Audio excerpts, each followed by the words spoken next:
కాలేజీకి వెళ్ళి చదువుకోరా నాన్న అంటే కాలేజీ చదువు అయిపోగానే వచ్చేది ఏంటంటే కడ్డీలు చదువు ఒకటి ఉందండి. ఈ కడ్డీల వెనకాల నుండి చదువుకునేటువంటి కార్యక్రమాన్ని ఇచ్చేటువంటి దానికి సిగ్గుపడాల్సింది వాళ్ళు. దీనికి మళ్ళీ కార్డు వాడటం. వీళ్ళు బాగున్నప్పుడో లేకపోతే ఆ సామాజిక వర్గం కష్టాల్లో ఉన్నప్పుడో ఎప్పుడు వాళ్ళ మొహం చూడరండి. గెలిచినప్పుడు కానీ వాళ్ళకి సంబంధించినటువంటి అంశాలు కానీ ఎప్పుడు జారు. నేను రౌడీయిజం నేర్చుకున్నాను, నేను దౌర్జన్య కాండలో పుస్తకాలు డిగ్రీలు చేశాను, నేను అరాచకత్వం చేయడం కోసం మా నాయకుడి దగ్గర నుంచి ఆదేశాలు తీసుకున్నటువంటి లెక్క ప్రకారమే తండ్రి ప్రతిపక్ష నాయకుడు ఇంటి మీద దాడికి వెళ్తే ఆనాడు ఉన్నటువంటి దౌర్భాగ్య ఆలోచన కలిగినటువంటి ముఖ్యమంత్రి ఏమిరా ప్రతిపక్షానికి వాళ్ళు నువ్వు ఉన్నాడు కాబట్టి నువ్వు దాడికి వెళ్ళావు, రేపు నేను ప్రతిపక్షానికి వెళ్ళినప్పుడు నా ఇంటి మీద కూడా దాడికి వస్తే నా కర్మ ఎవరు కాలుస్తారు, కాబట్టి ఇలాంటి తప్పు చేయకూడదని చెప్పాల్సినటువంటి ప్రబుద్ధ ముఖ్యమంత్రి ఏం చేశాడు? మంత్రి పదవి ఇచ్చాడు. పైగా ఏం చెప్పాడు? నన్ను అన్నందుకు అతని ఆత్మాభిమానం దెబ్బతిని వెళ్ళింది కాబట్టి శభాష్ జోగి రమేష్ అని చెప్పి సభావేదిక మీద జబ్బదర్చి భుజం మీద చేసి తప్పినటువంటి పరిస్థితి. మరి ఇవాళ నీకు పర్వణం వచ్చినప్పుడు ఎలా అనుభవించావో, పులిహోర వచ్చినప్పుడు ఎలా అనుభవించావో, కష్టం వచ్చినప్పుడు కూడా అదే అనుభవించాలి కదా, చేదు కూడా తినాలి కదా, తినడానికి సిద్ధపడాల్సిన పరిస్థితి ఆయింది. ఇది కులానికి ఏం సంబంధం?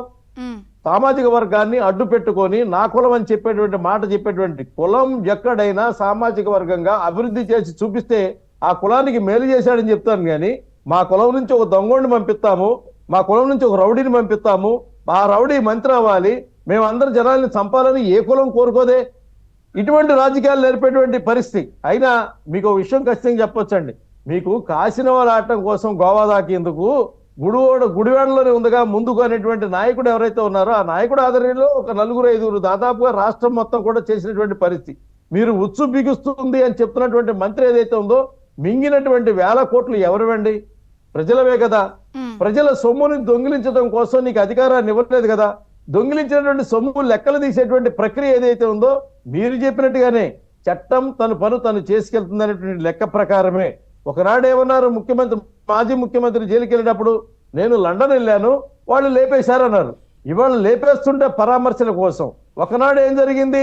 నాన్న పేరు మీద చచ్చిన వాడిని చావని వాడిని మొత్తాన్ని కలిపి నాన్న కోసమే గుండాగిందని చెప్పని ఓదార్పు యాత్ర వెళ్ళినటువంటి నాయకుడు ఇవాళ నీ అంటున్నందుకు పాపానికి నువ్వు చెప్పినటువంటి రౌడీయిజము పగలు ప్రతీకారాల కోసం పార్టీ కార్యాలయం మీద నిన్న జోగి రమేష్ గారు మీడియాతో మాట్లాడినప్పుడు విన్నారా?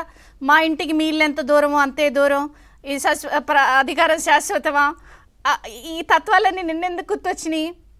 ఇప్పుడు అవినాష్ ఏమో అమాయకుడు, పిన్నెళ్ళేమో దాని సౌమ్యుడు అన్నప్పుడు వీళ్ళ అబ్బాయి జూనియర్ సౌమ్యుడు, జూనియర్ అమాయకుడా?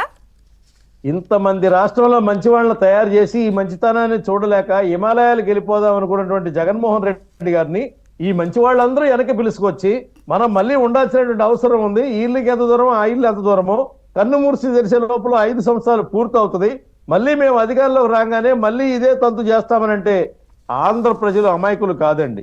చిన్న 5 సంవత్సరాల దెబ్బల యొక్క నొప్పులు తగ్గక ఇవాళ కూడా బాధపడుతున్నటువంటి ఎవరైతే ప్రజలు వారి మంచితనం ఉందో, రాష్ట్రాన్ని ఒక మంచి నాయకత్వం పరిపాలించాలనే, దేశంలో అభివృద్ధిని ఇక్కడ రాష్ట్రంలో అందించాలనే ఆలోచనతోనే బలమైనటువంటి సామాజిక వర్గం ఏదైతే ఉందో ఆ వర్గం కూడా ఒక రాజకీయ వేదికగా వాళ్ళ యొక్క సామాజిక వర్గాన్ని అభివృద్ధి చేసుకునే లక్ష్యంతోనే ఇవాళ పవన్ కళ్యాణ్, చంద్రబాబు నాయుడు గారు, నరేంద్ర మోడీ గారి యొక్క నాయకత్వాన్ని ఆశీర్వదించి 17% తేడాతో వచ్చారండి.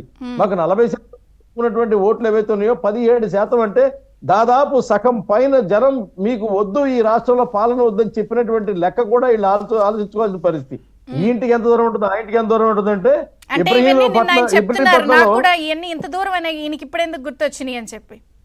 అదేనండి. ఇబ్రహీంపట్నంలో ఉన్న ఇల్లున్నాడు పెడనెల్లి పోటీ చేయడానికి కానీ, పెడంలో ఇల్లున్నాడు వెళ్ళి పెనలూరులో పోటీ చేయడానికి ఈ ఇంటికి ఆ ఇంటికి దూరం కాదండి. రాష్ట్రంలో ఏ ఇంటికైనా వాళ్ళకు ఉన్నది ఒకటే దగ్గరతనం. ఎక్కడ అవకాశం దొరికితే అక్కడ దోపిడీ చేయటం, ఎక్కడ అవకాశం దొరికితే అక్కడ దాడులు చేయటం, ఎక్కడ అవకాశం జరిగితే అక్కడ అరాచకత్వాన్ని ఏర్పాటు